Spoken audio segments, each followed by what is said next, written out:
안녕하세요. 화상관장인 홍익 변호사입니다. 이건 이제 어제 나온 소식입니다. 서울회생법원에서 개인회생 절차에서 전세 사기 피해자 지원이라는 촉보가 떴는데 한번 보겠습니다. 어떤 내용인지. 회생과 관련된 사안이죠. 전세 사기 피해자가 채무자인 개인회생 절차에서 변제기간 단축 및 변제의 감경을 통하여 사기 피해자의 재기를 지원하고 주거 안정을 도모하겠다는 의도입니다. 개요.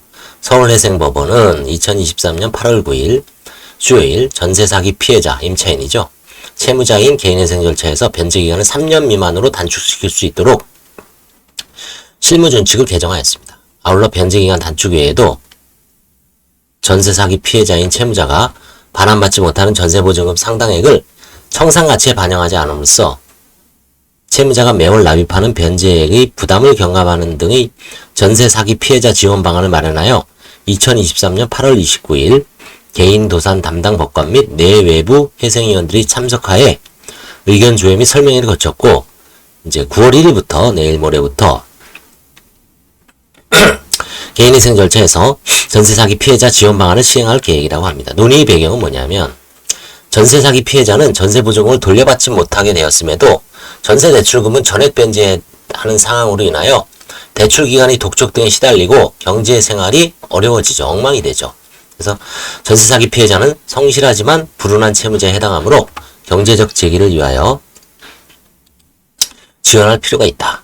그래서 국토교통부 전세 사기 피해자 지원위원회 2024년 8월 18일 기준 전세 사기 피해자 등 가결된 건수 총 3,508건이라고 합니다.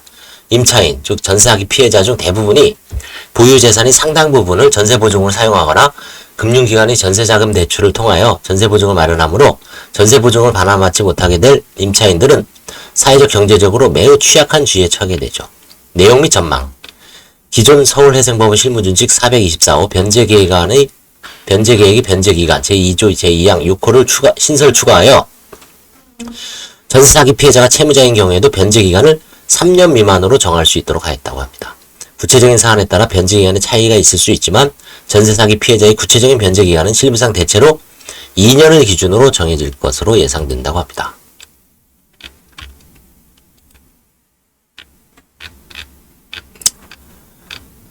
그 다음에 특별법상 전세 사기 피해자 등 결정을 받았다고 해야 바로 변제기간 단축 요건을 충족하는 것은 아닙니다. 지급불능의 주된 원인이 전세 사기 피해야 하지만 전세 사기 피해가 지급불능 시점보다 반드시 선행할 필요는 없다. 향후 준칙 악용 사례 등을 수집하여 배제 기준 등을 마련할 예정이다. 또 이렇게 좋은 취지로 얘기해도 항상 또 이용하는 사람이 있죠. 한편 채무자가 전세 사기 피해자인 경우 특별법상 전세 사기 피해자 등 결정을 받거나 그에 준하는 경우 위 1에 해당하지 않는 단순 전세보증금 미반환 사안이라도 전세 목적 부동산이 경매가 완료되었는데도 전세보증금을 반환받지 못한 상태로